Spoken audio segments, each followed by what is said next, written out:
ایک نوجوان نے آ کے حضور کی بارگاہ عالی مرتبت میں عرض کیا تھا، یا رسول اللہ صلی اللہ علیہ وسلم، غریب ہوں، کچھ دیجیے۔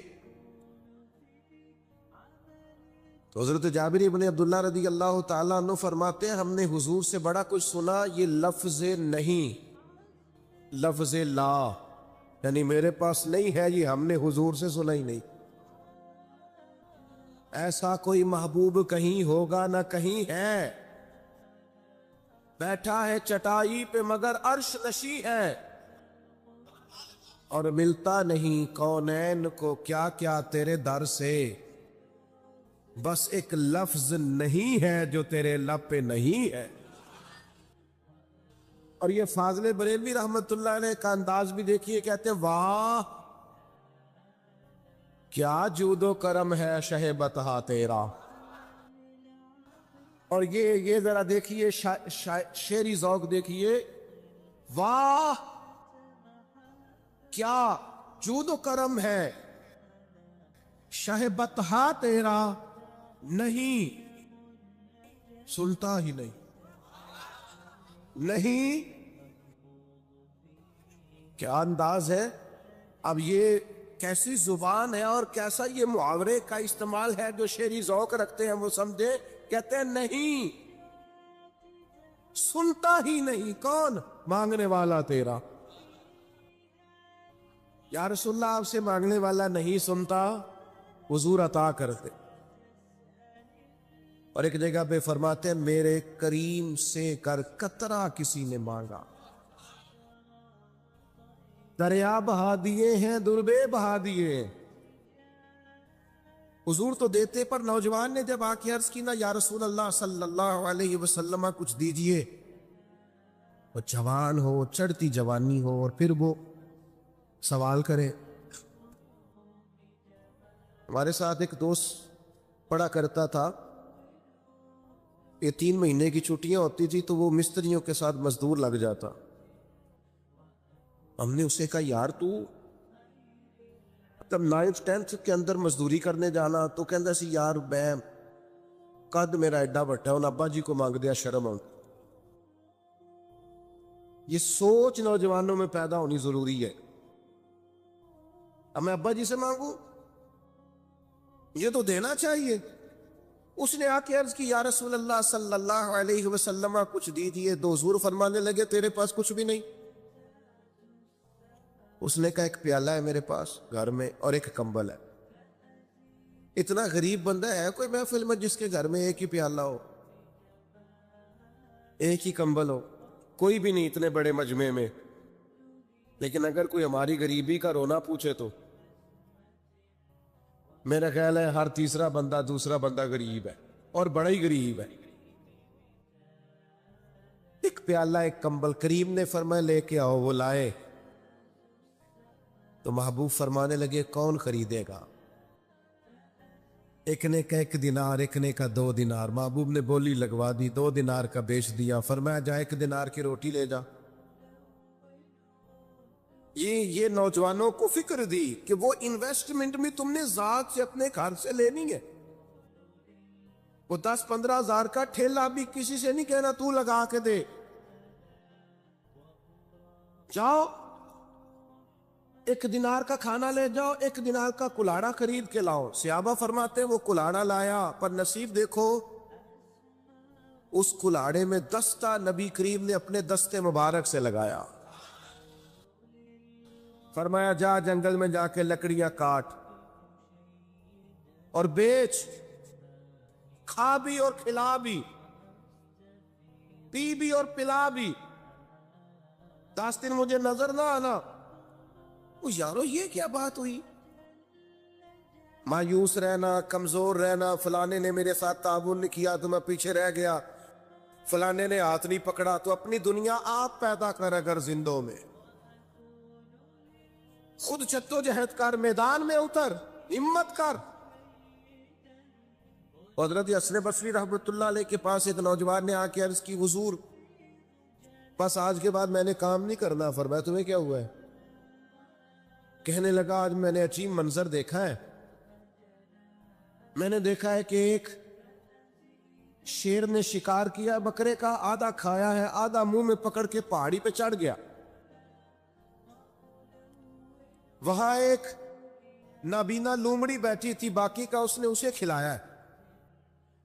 تو حضور میں یہ سمجھ گیا ہوں کہ جو رب اس نابینا لومڑی کے لیے بندوبست کرتا ہے میرے لیے بھی کرے گا، لہذا میں نے کام نہیں کرنا۔ حضرت حسن بصری بڑا مسکرائے، فرمانے لگے کہانی میں کردار تو نے دو دیکھے،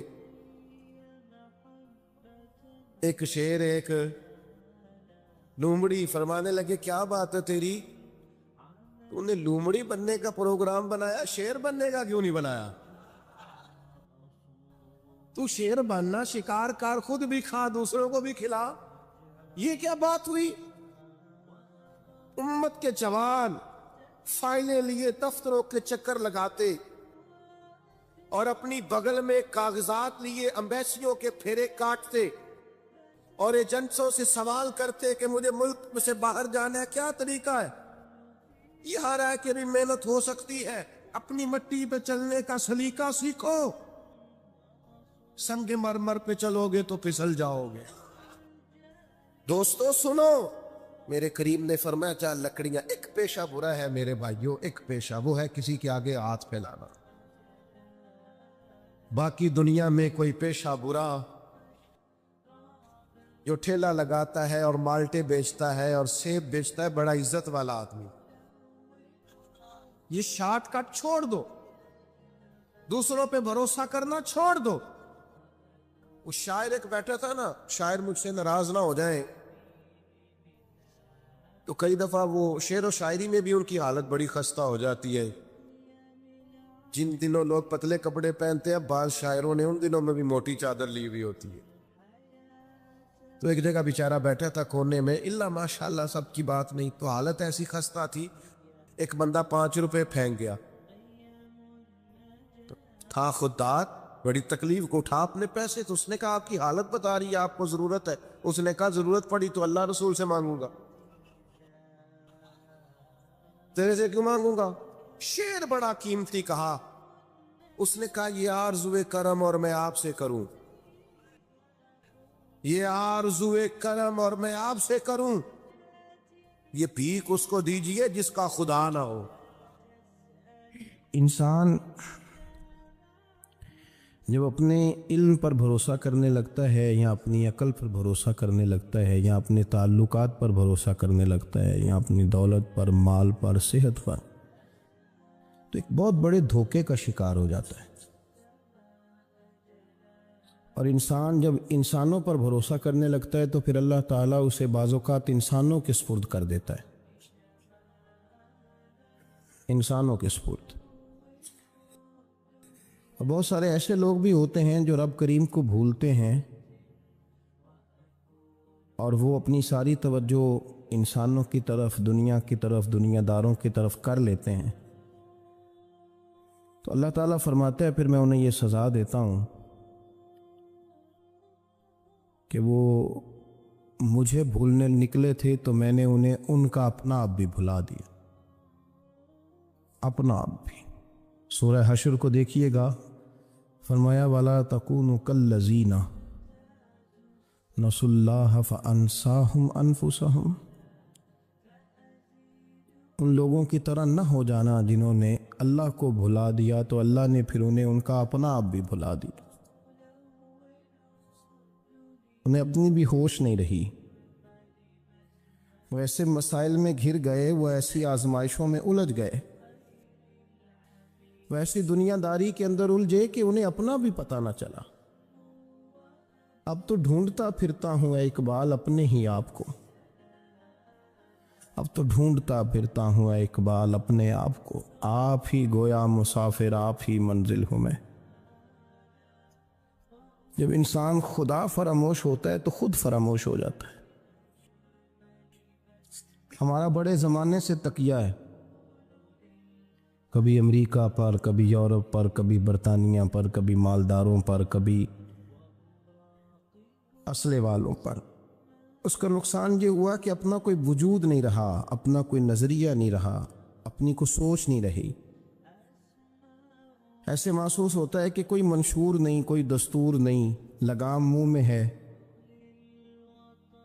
اور اس کا سرا کسی کے ہاتھ میں ہے، وہ جدھر چاہتا ہے ہمیں گھما لیتا ہے۔ اللہ فرماتے ہیں یوں نہ ہو جانا کہ تم رب کو بھلا دو اور پھر تمہیں اپنا آپ بھی بھول جائے۔ اولئک ھم الفاسقون، فرمایا یہ وہ لوگ ہیں جو نافرمان ہیں اللہ کے، یہ نافرمان ہے۔ جب یہ نظریہ بن گیا، جب یہ ذہن بن گیا کہ پیدا اللہ نے کیا ہے، دینا اللہ نے ہے، عطا کرنے والا اللہ ہے، نوازنے والا اللہ ہے، تو پھر ساری توجہ دنیا داروں کی طرف رکھنا، میں اللہ والوں کی طرف توجہ رکھنے کا قائل ہوں، میں وہ سمجھتا ہوں، ہم اس چیز کے قائل ہیں، لیکن وہ بھی کوئی آستانہ ہے کہ جہاں حق مرشد کا نعرہ تو بڑا لگے پر رب کا نام ہی نہ سننے کو ملے۔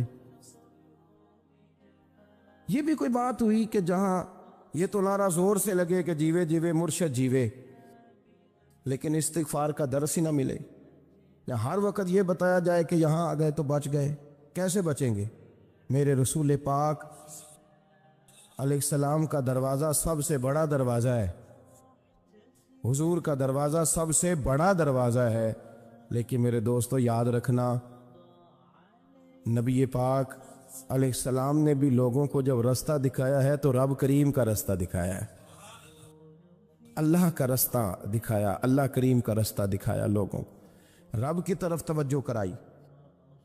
میرے رسول کریم سید عالم صلی اللہ تعالی علیہ وسلم نے لوگوں کی اللہ کی جانب توجہ کرائی اور لوگوں سے یہ کہا کہ وہ اپنے رب کریم کی جانب اپنا ذہن رکھیں، اپنی توجہ اپنے اللہ کی جانب مبذول کریں۔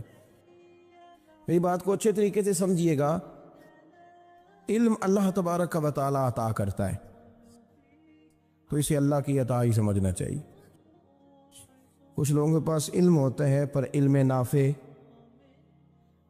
نہیں ہوتا، وہ ٹامک ٹونجا مارتے رہتے ہیں ساری زندگی۔ علم کو اللہ کی عطا سمجھیں، اپنی عقل پر، اپنے شعور پر زیادہ بھروسہ نہ سمجھیں، نظر اللہ پہ رکھیں۔ حضرت مولا علی شیر خدا کرم اللہ تعالی وجہہ الکریم سے کسی نے پوچھا تھا بڑا عالم کون ہوتا ہے؟ ہمارے ہاں تو اب وہ والے عالم پائے جاتے ہیں نا، اللہ ماشاءاللہ، جو ممبر پہ بیٹھتے ہیں تو دعوے ہی دعوے ہیں، ممبر پہ بیٹھتے ہیں تو دعوے ہی دعوے ہیں، اس طرح کے عالم ہمارے ہاں پائے جاتے ہیں، وہ ہر بات میں دعویٰ کرتے ہیں، میں یہ کر دوں گا، میں وہ کر دوں گا۔ یہ مزاج علماء کا نہیں۔ حضرت علی المرتضیٰ سے کسی نے پوچھا بڑا عالم کون ہوتا ہے؟ فرمایا بڑا عالم وہ ہوتا ہے کہ جسے مسئلے کا پتہ نہ ہو تو وہ کہہ دے مجھے نہیں پتا، میں پتہ کر کے بتاؤں گا، غلط بات بیان نہ کرے۔ امام مالک سے کسی نے کوئی مسئلہ پوچھا تو آپ فرمانے لگے مجھے اس سوال کا جواب نہیں آتا۔ ہمارے بزرگ سمجھاتے کیا ہے؟ وہ کہنے لگا آپ اتنے بڑے امام ہیں تو اس سوال کا جواب نہیں آتا۔ فرمانے لگے اگر مجھے ہر سوال کا جواب آتا پھر تو میں خدا ہوتا، مجھے ہر سوال کا جواب نہیں آتا، مجھے تو اتنا آتا ہے جتنا میرے رب نے مجھے عطا کر دیا ہے۔ اپنی نظر اللہ پہ رکھیں، نکل آئیں اس معمے سے باہر کہ میں کوئی بلا ہوں، مجھے بڑا پتہ ہے، میرے پاس 6 ڈگریاں ہیں، مجھے 10 جگہ پہ تدریس کا شغف حاصل ہے، اس سے نکلیں باہر۔ قرآن مجید دیکھیے گا، اللہ تعالیٰ نے ارادہ قدرت فرمایا کہ میں حضرت آدم کو بناؤں گا، پھر بنانے کے بعد فرمایا فرشتوں سجدہ کرو آدم کو، سب نے سجدہ کیا الا ابلیس ابا واستکبر وکان من الکافرین، سب نے سجدہ کیا سوائے ابلیس کے، اس نے انکار بھی کیا، تکبر بھی کیا اور کافروں میں سے ہو گیا۔ تو یہ جب اللہ تعالیٰ نے سجدہ کرایا تو کیسے کرایا؟ اللہ تبارک و تعالیٰ نے نا حضرت آدم کو علم سکھایا خود، وعلم آدم الاسماء کلہا، خود اللہ فرماتے ہیں کہ میں نے جناب آدم علیہ السلام کو تمام اشیاء کے نام سکھائے، سب اشیاء کے نام سکھائے۔ تو وہ چیزیں پھر میں نے نا، اللہ فرماتے ہیں میں نے فرشتوں پہ پیش کی، میں نے کہا کہ بتاؤ ان کے نام کیا ہے۔ تو فرشتوں نے جو جواب دیا وہ سمجھنے والا ہے. اللہ نے چونکہ خود علم سکھایا تھا حضرت آدم کو، جناب آدم سکھایا تھا، لیکن فرشتوں کو نہیں سکھایا تھا. تو اللہ کریم نے فرمایا فرشتوں اب یہ بتاؤ ان چیزوں کے نام کیا ہیں. تو فرشتے کیا کہتے ہیں؟ فرشتے عرض کرتے ہیں قالوا سبحانک لا علم لنا. آپ کبھی یقین کریں اس چیز کی لذت لیں تو مزہ آ جائے. کہا قالوا سبحانک، کہنے لگے تو پاک ہے. قالوا سبحانک، کہنے لگے تو بھئی آدم علیہ السلام کو نام سکھا لیے، پھر فرشتوں کے سامنے وہ چیزیں پیش کر کے کہا ان چیزوں کے نام بتاؤ. تو فرشتے کیا کہتے ہیں؟ کہتے ہیں قالوا سبحانک، تو پاک ہے، لا علم لنا، ہمارے پاس کوئی علم نہیں، الا ما علمتنا، ہمیں تو اتنا پتہ ہے جتنا تو نے ہمیں سکھا دیا. ہمیں تو اتنا پتہ ہے جتنا تو نے ہمیں، لا علم لنا، ہمارے پاس کوئی علم نہیں ہے، اتنا ہی پتہ ہے جتنا تو نے ہمیں سکھا دیا ہے، اس سے زیادہ ہمارے پاس علم. اور یہ کیوں تو نے ہمیں جتنا سکھایا اتنا پتہ ہے؟ فرشتے یہ نہیں کہتے یا اللہ تو زیادہ سکھا، آدم کو دیا تو ہمیں بھی دے. یہ نہیں فرمایا، فرمایا انک انت العلیم الحکیم، اے اللہ تو علم والا بھی ہے اور حکمت والا بھی ہے، تجھے پتہ ہے کس کو کتنا دینا ہے. جتنا تو نے مناسب سمجھا جناب آدم کو دیا، اور جتنا تو نے بہتر سمجھا وہ تو نے ہمیں عطا فرمایا. تو اگر آپ کے پاس علم ہے، کہیں نالج ہے، اس کو اللہ کی عطا سمجھیں. ہمارے ہاں بہت سارے لوگ بن کے بیٹھ جاتے ہیں. میں اکثر کہتا ہوں کہ پھر وہ دعوے کرتے ہیں میرے علاقے والے جاہل ہیں، میرے شہر والے جاہل ہیں، میرے خاندان والے پڑھے نہیں. یہ آپ کا دعویٰ ہے، یہ آپ کو خراب کر دے گا. ہم نے بہت سارے ایسے لوگ دیکھے جو بہت بڑے عالم تھے، لیکن اللہ جب لینے پہ آیا تو عقل ہی لے گیا، شعور ہی چلا گیا، حافظے ختم ہو گئے. آپ دیکھتے ہیں بڑھاپے میں کچھ لوگ ایسے ہوتے ہیں کہ جن کو یہ بھی یاد نہیں رہتا کہ میرا نام کیا ہے، میں کہاں ہوں، مجھے کدھر جانا ہے. اس وقت سے اللہ کی پناہ مانگیں اور اپنی نظر اپنے رب کریم کی جانب رکھیں، اللہ کی جانب اپنی نظر کو مبذول رکھیں. دوسری بات، علم کے بعد ایک چیز آتی ہے جس کا نام ہے ہدایت، جس کا نام ہے تقوی، جس کا نام ہے پرہیزگاری، جس کا نام ہے عمل، عبادت، ریاضت. یہ بھی اسی وقت ہی نصیب ہوتی ہے جب میرا رب کریم نصیب فرما دیتا ہے.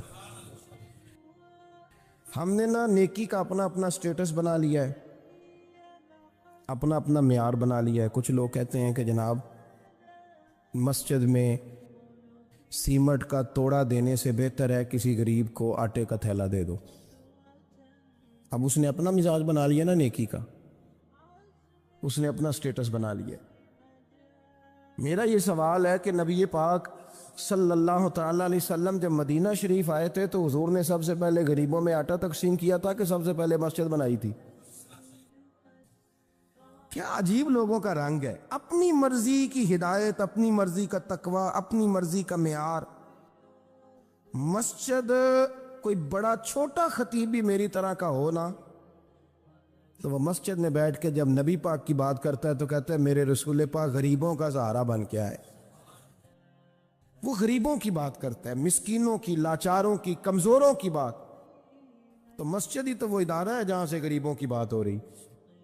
تو اب لوگوں نے غریب کو اور مسجد کو لڑانا شروع کر دیا.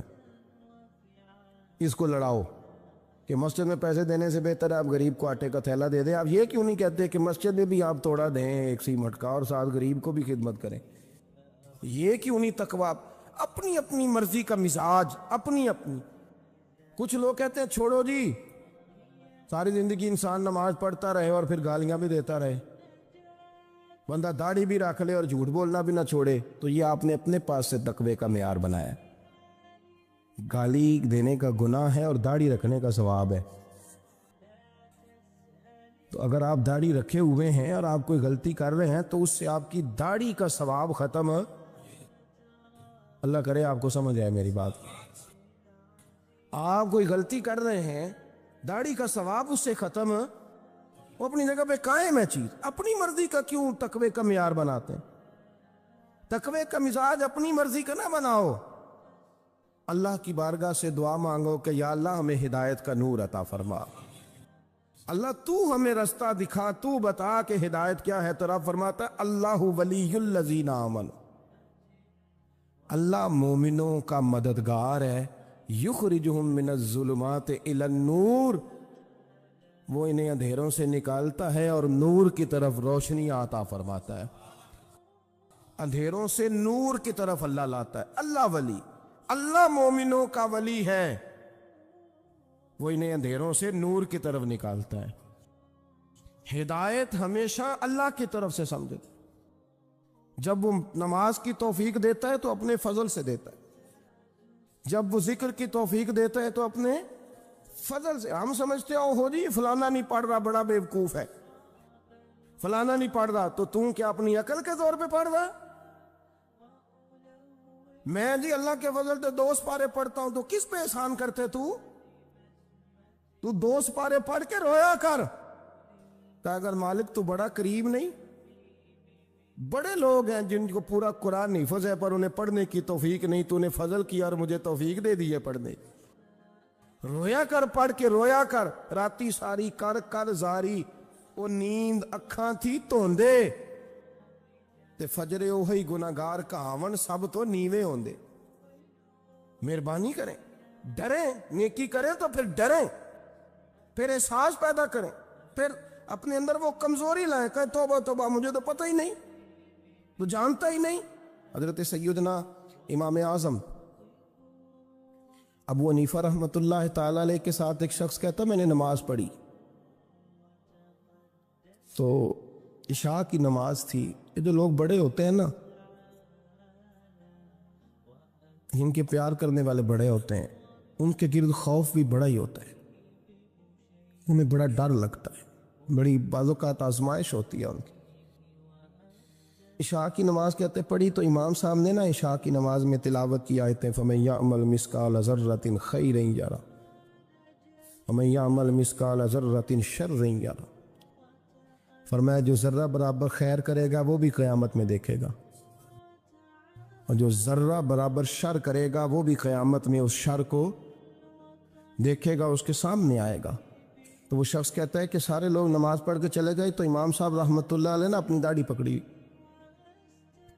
رو رہے ہیں، کہتے ہیں وہ ذرہ برابر نیکی کا بدلہ دینے والے، وہ ذرہ برابر شر پہ سزا دینے والے میری سفید داڑھی کو دیکھ، مالک میرے ذرے ذرے سامنے نہ لانا، لوگ تو میری بڑی قدر کرتے ہیں دنیا، میں تو بڑا پہچانا جاتا ہوں، لوگ تو میری راہوں میں پھول لیے کھڑے ہوتے ہیں، یہ بڑا نوازتے ہیں، قیامت میں رسوا نہ کر دینا، میرے لیے مشکل ہو جائے گی۔ وہ کہتے ہیں میں نے امام صاحب کا درد دیکھا، مجھے کوئی کام تھا تو میں چلا گیا، میں نے کہا کہ وہ اس وقت اللہ کے حضور حاضر ہیں تو میں دوبارہ آؤں گا۔ کہتے ہیں میں تہجد کا وقت آیا تو امام صاحب وہیں بیٹھے تھے اور ان کی داڑھی آنسوؤں سے بھری ہوئی تھی اور زور سے داڑھی پکڑی ہوئی، کہنے لگے مالک رسوا نہ کر دیں، قیامت میں رسوا نہ کر دیں۔ یار جو ہدایت یافتہ لوگ تھے وہ تو ڈرے ہوئے تھے، وہ تو سہمے ہوئے تھے، وہ تو کہتے تھے یہ اس کا فضل نہیں، اس نے بلا لیا، یہ اس کا کرم نہیں۔ حضرت بایزید بسطامی کسی کافر کو دیکھتے تو رو پڑتے، کہتے مالک تو کتنا قریب ہے، یہ بے ایمان رہ گیا، تو نے اپنے فضل سے مجھے اپنے نبی کا غلام بنا لیا، وہ رو پڑتے۔ یہاں تو لوگوں کا دعویٰ ہی بڑا ہے، نمازی اللہ خیر فرمائے وہ تو دوسروں کو گھورتا ہے، وہ کہتا ہے جنت کا میں مالک ہوں، کنجیاں میرے پاس ہیں، میں کسی اور کو گھسنے نہیں دوں گا، اور اگر 2-3 حج کر لے تو پھر تو وہ کہتا ہے کہ اب میرے سے پوچھ کے لوگ جنت میں جائیں گے معاذ اللہ، اور اگر وہ 2 4 5 7 دفعہ کوئی نفل پڑھ لے تو پھر وہ کہتا ہے چھوڑیں جی سارے لوگ بے عمل ہیں، میں اکیلا نیک ہوں۔ نہ ایسا کریں، اپنی توجہ اپنے رب پہ رکھیں، اپنی توجہ اپنے معین الملت والدین، عطا رسول، ہند الولی، غریب نواز، خواجہ معین الدین چشتی، حضرت خواجہ اجمیر، شاہ اجمیر، شاہ اجمیر، والی ہندوستان۔ آخری عمر میں نا سارا دن روتے گزر جاتا، ساری رات روتے گزر جاتا، ذرا سی کوئی بات کرتا تو رو پڑتے، آنکھیں آنسوں سے بھری رہتی۔ اور کئی دفعہ اپنے بھی پریشان ہو جاتے ہیں نا کہ یار تو ایک بات کی جان ہی نہیں چھوڑ رہا۔ تو خواجہ قطب الدین صاحب بختیار کاکی سے لوگوں نے کہا کہ آپ مرشد سے بات کریں، اتنا بھی تو نہیں نہ رونا چاہیے، ہر وقت اس کے آنسو کی کریے، عاشق دا کام ہی رونا تونا، تے بنا رویوں نہیں منظوری، یہ عاشق سدا ہی روندا رہندا ہے، پاویں وصل ہوئے تے پاویں دوری۔ ہر وقت رونے کا کیا مطلب ہے؟ تو خواجہ قطب صاحب کہتے ہیں میں قریب گیا تو میں نے پیر دبائے، میں نے کہا سونیا لوگ تو کچھ بھی نہیں کرتے، تو نے تو کمال کر دیا، 90 لاکھ آدمی مسلمان کر دیا، دنیا کچھ نہیں کرتی، تو نے 50 سال ساری رات مسلح پہ بیٹھ کے رب راضی کیا، تو شہزادہ تھا، حضور کی اولاد تھا، لیکن معین الدین تیرا ایک پلاٹ بھی نہیں، تو نے طالب علم پالے، انہیں غریبوں کو دیا، تو نے نوازا، کوئی شے نہیں تیرے پاس، ہر چیز تو نے، ساری رات روتے ہو، سارا دن روتے ہو۔ تو خواجہ قطب الدین صاحب کہتے ہیں میں نے جب عرض کیا تو خواجہ صاحب مجھے گلے لگا لیا، چیخ مار کے روئے، کہنے لگے قطب الدین پتر داڑھی سفید ہو گئی، جانے کا وقت آ گیا، جو تو نے نیکیاں گنوائی ہیں وہ ہیں صحیح میرے پاس، پر یار کی بارگاہ میں پیش کرنے کے قابل ایک بھی نہیں، ایک بھی نہیں، تو بارگاہ تو دیکھ کتنی بڑی ہے، رسول کریم کی بارگاہ میں پیش کرنے کے قابل ان میں سے ایک بھی نہیں، تو آستانہ دیکھ کتنا بڑا ہے، کیا پیش کروں گا، کیا عرض کروں گا حضور کی بارگاہ میں، کس طرح؟ وہ یار جو بڑے تھے وہ تو ڈرے ہوئے تھے، سہمے ہوئے تھے، وہ تو بڑی آزمائش میں تھے، لیکن میرا اور آپ کا رٹا 2 نمازیں پڑھ کے 6 نمازوں کا دعویٰ کرنا اور لمبی چوڑی کہانیاں بنانا اور اپنے منہ سے اپنی تعریفیں کرنا، اس سے تھوڑا باہر آئیں۔ رزق بھی میرا اللہ ہی دیتا ہے، علم بھی اللہ دیتا ہے، رزق بھی۔ بڑے بڑے فقیروں کو مالدار ہوتے دیکھا، بڑے بڑے مالداروں کو فقیر ہوتے دیکھا، بڑے بڑے، میرے ایک بڑا سخی قسم کا سجن ہے، بڑا پیارا ہے، میں اسے سخی مانتا ہوں، میں نے اپنی پریشانیوں کے دنوں میں بھی اس شخص کو سخی دیکھا۔ ایک دن رات کو مجھے ٹیلی فون کر کے کہنے لگا کدھر ہو؟ میں نے کہا میں گھر ہوں۔ نہیں اکثر سفر میں ہوتے ہو نا؟ میں نے کہا نہیں، طبیعت کیسی ہے؟ ٹھیک ہے، بس حال چال پوچھنا تھا۔ میں نے سمجھا یہ، میں نے کہا یار یہ کوئی مسئلہ ہے، ورنہ رات کے 2 بجے کوئی حال پوچھنے کو فون تو نہیں نہ کرتا، کوئی مطلب ایسا تو مسئلہ نہیں نا؟ تو میں نے بیک کال کی، میں نے کہا یار میری بات سن، مسئلہ کیا؟ کہ نہیں کچھ نہیں دل کر رہا تھا۔ میں نے کہا میری گل سن، رہے ہیں اسی 4-5 سال کٹھے، میں تین جاننا، اصل بات کر۔ کہنے لگا مکان بھی بڑا ہے، سارا کچھ ٹھیک ہے، پر وہ بڑا ہی بے نیاز ہے، کچھ حالات اس قسم کے آ گئے ہیں کہ لوگوں کو بتاؤں بھی تو لوگ ماننے کو تیار نہیں، زیادہ نہیں، مجھے نا تھوڑے سے پیسوں کی ضرورت ہے، کوئی 15-20 ہزار اگر مل جائیں، میری ضرورت۔ آپ یقین کریں میں روتا رہا ساری رات۔ میں نے کہا او مہربانہ تیرا کس طرح کرانگے، اس سے لے کے زمانہ استعمال کرتا تھا، پر بے پرواہی ویخ نہ سجڑ دی، جتھے کسے دی پیش نہ جاوے، انہیں تاجاں والے در در رولے تے منگتیاں تخت بٹھاوے۔ سجنا کسے نو کارا مل دئی، کوئی کعبے خالی آوے، واللہ خیر الرازقین، وقت تو دائیں بائیں نہ جا، رزق تو تجھے میں دوں گا، میں ہوں بہتر رزق دینے والا۔ بڑے بڑے بادشاہ، بڑے بڑے شہنشاہ، بڑے بڑے لوگ، ہاتھوں میں کاسے، فقیریاں۔ ام ربیعہ کہا کرتی تھیں، بڑی نیک اور صالح خاتون تھیں، وہ کہتی ہیں کہ میں نا بڑے امیر آدمی کی بیوی تھی، اپنے شوہر کے ساتھ چھت پہ بیٹھی تھی تو نیچے فقیر مانگنے والا آیا، اس نے بڑے درد سے صدا کی تو میں نے اپنے شوہر سے کہا کچھ دے دیں، کہا دفع کر، ان لوگوں نے دھندا بنایا ہوا ہے، کہتی میں میکے سے بھی بڑا مال لے کے آئی تھی، میرے ماں باپ بڑے امیر تھے، تو میں نے نا چوری اپنے خامد سے نظر بچا کے باتھ روم جانے کے بہانے گئی اور نیچے جا کے 5 دینار میں نے اس فقیر کی ہتھیلی پہ رکھے۔ کہتے اس نے 5 دینار دیکھے، پھر میری طرف دیکھا تو میں نے اس کی آنکھوں میں آنسو چمکتے دیکھے۔ کہنے لگے بی بی رب تیرا بھلا کرے، میں 3 دنوں کا بھوکا ہوں۔ کہ وہ چلا گیا، میں گھر آ گئی۔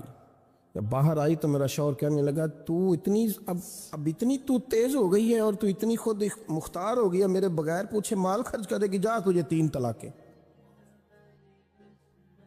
کہتی میں بالدار اور وزادار باپ کی بیٹی تھی، طلاق لے کے گھر آئی تو میرا باپ ٹوٹ گیا، چارپائی پہ چلا گیا۔ اوہو یہ کیا بن گیا؟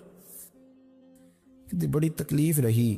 1-2 سال کے بعد میرے ابا نے میری شادی کر دی۔ اب جس شوہر کے پاس گئی وہ بڑا نیک تھا، پرہیزگار تھا، اللہ نے بہترین صلہ دیا۔ کہتی چھت پہ بیٹھی تھی، دروازے پہ فقیر آیا، میں نے شوہر سے کہا کچھ دے دوں؟ کہنے لگا 5 نہ دینا، 15 دینا، 20 دینا، میں فقیر ہوں، میں نے فقر سے دولت دیکھی ہے، اسے خالی نہ لوٹانا۔ کہتی ہے کہ میں نیچے گئی اور جب میں نے اس کی طرف دینار بڑھائے تو میری چیخ نکلی، پیسے پھینکے میں بے ہوش ہو کے گری۔ میرے شوہر نے آ کے اٹھایا، اندر لے گیا، پانی منہ پہ چھڑکا، کہنے لگا تجھے کیا ہوا؟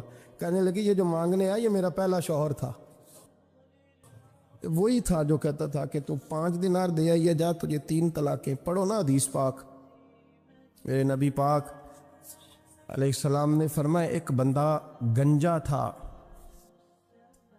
گنجا، کوئی ترتیب آگے پیچھے ہو جائے تو مفہوم کے لحاظ سے، لیکن میں مفہوم اس کا واضح کرتا ہوں۔ ایک گنجا تھا، کوئی شے نہیں تھی، سر پہ بال بھی نہیں تھے، رویا کرتا تھا۔ اللہ تعالیٰ نے فرشتے کو بھیجا، تجھے کیا چاہیے؟ تو کہنے لگا بال آ جائے اور تھوڑا مال آ جائے۔ فرشتے نے ہاتھ پھیرا تو بال بھی آ گئے، تو بکریاں بھی آ گئیں، لائنیں لگ گئیں، مال ہی مال ہو گئے۔ دوسرے کے پاس گیا، وہ کوڑا تھا، اس کو جا کے کہا کیا چاہیے؟ کہنے لگا شفا ہو جائے اور کچھ اللہ تعالیٰ آسانی کر دے۔ شفا بھی ہو گئی، گائیں بھی دے دی، بھینسیں بھی دے دی، مال ہی مال ہو گئے۔ پھر ایک کے پاس گیا، وہ اندھا تھا، تجھے کیا چاہیے؟ اس نے کہا آنکھیں مل لیں اور کچھ ساتھ اللہ مال دے دے۔ اونٹ ہی اونٹ ہو گئے۔ جب بڑا نواز دیا تو پھر مالک نے امتحان لینے کا ارادہ کیا، یاری تیری سونا ہے پر آزمائشاں بھی تیریاں اگ، آزمائشاں تیریاں، صحیح کہہ رہا ہوں، آزمائشاں تیریاں، یاری تیری سونا ہے پر آزمائشاں تیریاں، یہ سونا پرکھیا جان دائی پہلو نہ لگاں دے لگ۔ اللہ نے فرمایا آزمائش کرو۔ سب سے پہلے گنجے کے پاس آئے، اسے کہا اللہ کے رستے میں کچھ دیکھنے لگا، میرے خرچے ہی بڑے ہیں، دیکھو تو صحیح کتنی مشکل میں وقت گزارتا ہوں، حال ہی کوئی نہیں۔ تو اس نے کہا میں نے تو سنا ہے تو گنجا اور بھوکا ننگا تھا۔ کہنے لگا میں تو جدی پشتی رہی سے اعظم ہوں، تو یہ کس پاگل نے کہا ہے بھاگ جا؟ اس نے کہا اچھا جیسے تو تھا ویسے ہی ہو جائے۔ کھیت کھلیان اجڑ گئے، پھر سے گنجا ہو گیا۔ حضور علیہ السلام فرمانے لگے، پھر وہ اس کے پاس گیا جو کوڑا تھا، اسے کہا کچھ دے، کہنے لگا خرچے ہی بڑے۔ اب پوچھ لیں کسی امیر آدمی سے، کہے گا چکی کے نیچے ہاتھ ہے میرا، میرے سے زیادہ تو پریشان بندہ ہی کوئی نہیں۔ کیا بتاؤں آپ کو، اتنا ٹیکس ہے، اتنا جرمانہ ہے، فلانی شے، بڑا کچھ گنواتے ہیں لوگ۔ اس نے کہا میں نے تو سنا تو پہلے کوڑا تھا۔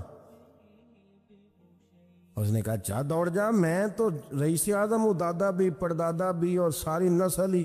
اس نے کہا اچھا جیسے تو تھا ویسے ہی ہو جائے۔ پھر وہ گیا اندھے کے پاس اور جا کے کہا اللہ کے نام پہ کچھ دے۔ تو کہنے لگا رب کے نام پہ؟ یہ کھڑے ہیں اونٹ، جتنے تیرے دل کرے لے دا۔ اس نے کہا کیا معنی اس بات کا؟ کہنے لگا یار تجھے کیا بتاؤں، میں تو اندھا تھا، میں نے تو کبھی دنیا دیکھی نہیں تھی، پھر اس کریم نے فضل کیا تو مجھے بڑا کچھ دکھایا۔ میں کیا بتاؤں، میرا دل کر رہا ہے کہہ دوں کہ پھر اس نے کعبہ دکھایا، پھر اس نے روضہ رسول دکھایا، پھر اس نے ریاض الجنہ کے سجدے دکھا. پھر اس نے اپنے محبوب کے دروازے کی رونقیں دکھائیں. اس نے بڑا کچھ دیا, اس نے بڑا نوازا. میرے پاس تو شاید میں بدکار پرانا خادم, کسے در ملی نہ ٹوئی. واصف یار نے نظر جو کی تھی, پھر واصف ہی ہوئی. یہ تو اس کا کرم ہوا. تو یہ وہ کہنے لگا تو اللہ کے نام پہ جان مانگ, میں وہ بھی دینے کو تیار. میرے پاس تو شے کوئی نہیں, تو مجھے تو اپنا پتہ ہے, میں تو کوئی شے نہیں تھا, کچھ نہیں تھا میرے پاس. یہ تو ان کا کرم ہے کہ رخ ان کا ادھر ہے. اور مختصر سی میری کہانی ہے, یہ جو بھی ہے ان کی مہربانی ہے. تو وہ کہنے لگا میں بھی کچھ لینے نہیں آیا تھا, تیری آزمائش ہی کرنے آیا تھا. تیری عزتیں بھی سلامت رہیں گی, تیرا مال بھی سلامت رہے گا, تیری شفا بھی. اپنی زندگی میں کبھی بھی اللہ کی بارگاہ سے توجہ ادھر ادھر نہ کریں. چھوڑے لوگ کیا کر رہے ہیں, دنیا کیا کہہ رہی, کبھی بھی